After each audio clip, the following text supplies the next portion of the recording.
Alors, ici je fais cette nouvelle vidéo donc car certains me demandaient concernant la mezouza, est-ce que c'était un commandement donc obligatoire à suivre? Eh bien, en effet, la mezouza est un commandement obligatoire à suivre, tout comme les totafot, voir mes vidéos donc sur les totafot que l'on doit porter. Normalement, c'est autour du cou donc. Selon ma compréhension, et voir les vidéos, les études donc, que j'ai fait sur les totafot donc. Et donc ici je veux vous parler donc de la mezouza.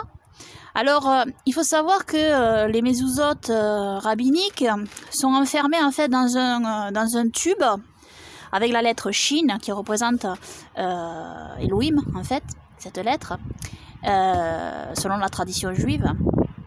Et donc, elle représente la puissance d'Elohim. Et donc, mais ils enferment donc des petits rouleaux. C'est le même principe en fait que les totafot, en réalité, ou que les téphilines, ou les phylactères. Ils enferment donc ces rouleaux avec certains écrits donc de la Sainte Torah dans ce tube qu'ils mettent donc sur les linteaux en fait de leur porte, tout comme Elohim le commande. Alors, me concernant, tout comme les juifs karaïtes, je pense que il est bien quand même que les commandements soient aussi vus par tout le monde en fait, les commandements écrits donc sur les portes de nos maisons. Donc, vous avez aussi la possibilité de faire comme ce que j'ai fait là en fait. Alors comment j'ai fait? Alors voici ce que j'ai écrit donc. Alors ici c'est écrit en anglais parce que nous vivons dans un pays qui est anglophone. Mais ce que j'ai fait, j'ai écrit donc c'est la Torah du Deutéronome chapitre 6 versets 4 à 5. Et j'ai écrit l'article chapitre 19 verset 18. C'est-à-dire c'est le passage qui dit: écoute ô Israël, Yehovah notre Elohim est un. Et tu aimeras Yehovah ton Elohim de tout ton cœur et de toute ton âme et de toute ta force. Amen. Et ensuite, Lévitique 19-18, tu ne te vengeras point et contre les enfants de ton peuple, et tu n'auras point de rancune contre les enfants de ton peuple, mais tu aimeras ton prochain comme toi-même, je suis Yehovah. Amen. Donc, pourquoi j'ai écrit ces deux, en fait, commandements? Tout simplement, parce que notre Seigneur Sauveur Yahushua dit que de ces deux commandements dépendent toute la Sainte Torah et les prophètes. Amen. C'est-à-dire que ces deux commandements sont un résumé. Si on aime Elohim, on va suivre tous les autres commandements qui sont dans la Sainte Torah. D'accord? Ça, c'est une évidence absolue.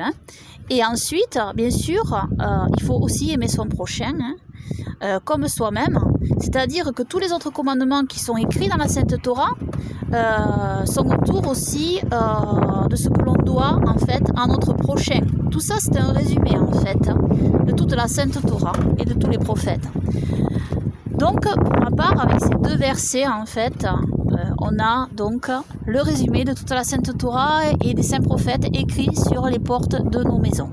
Voilà, selon ma compréhension pour moi. Après, pour les téphilines, voir mes vidéos, il y a beaucoup plus de passages qui sont écrits dans les rouleaux des téphilines. Donc, voir ma vidéo là-dessus, et sur les totafot plus exactement. On en a retrouvé à Qumran, donc ils sont beaucoup plus complets à Qumran que les téphilines rabbiniques. Donc, il y a beaucoup plus d'écrits. Il y a les 10 commandements qui sont écrits sur des tout petits rouleaux en fait que l'on peut dérouler, notamment pour Pessah aussi, pour les lire. Et donc, il y a beaucoup plus de passages dans les téphilines, dans les totafot en fait. Mais là ici, pour les linteaux de la maison, alors il y a aussi la possibilité en effet de mettre dans un cylindre des rouleaux avec beaucoup plus d'écrits, comme pour les totafot en fait.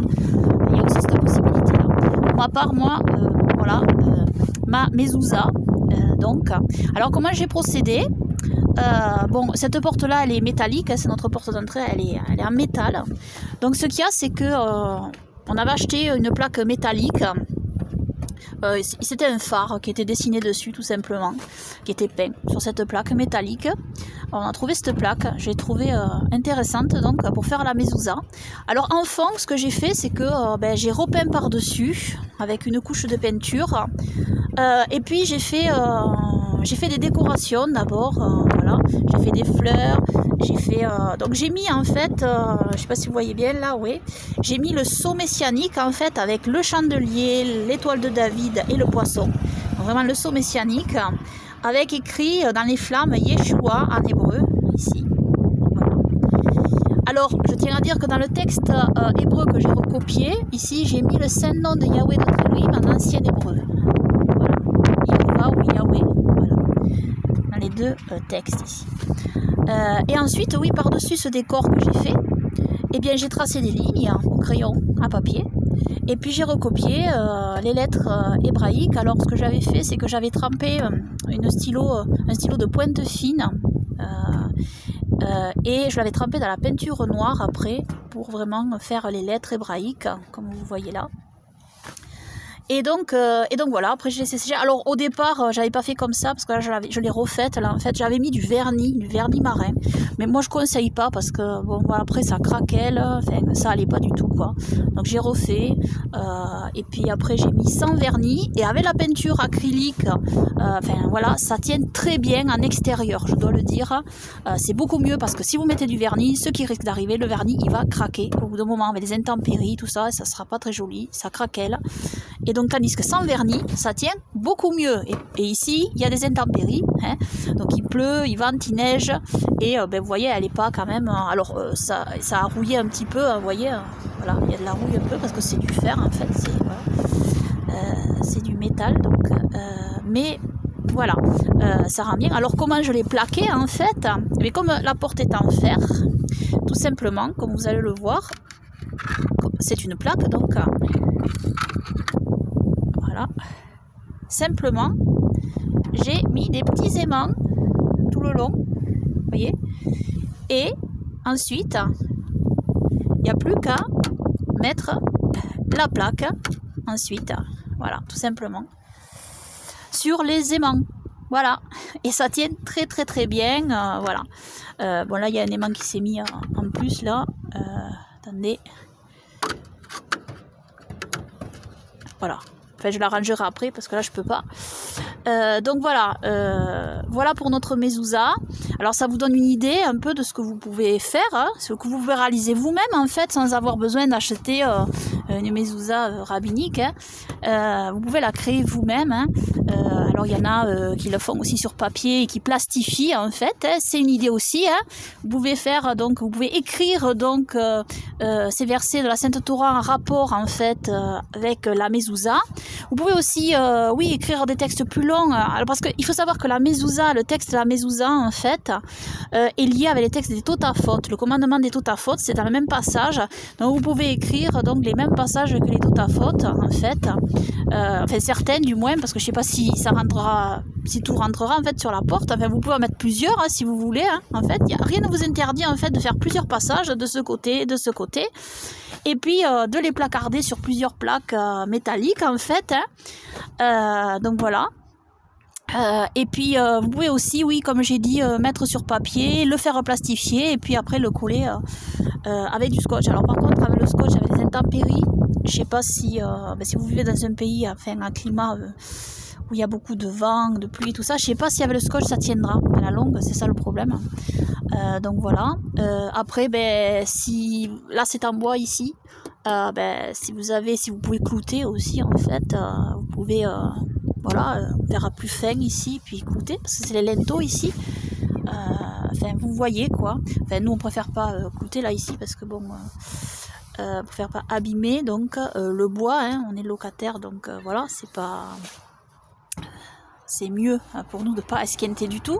Donc l'idéal, ça a été donc de faire donc une plaque métallique avec des aimants. Donc voilà, il n'y a pas besoin de trou à faire, hein, besoin de rien.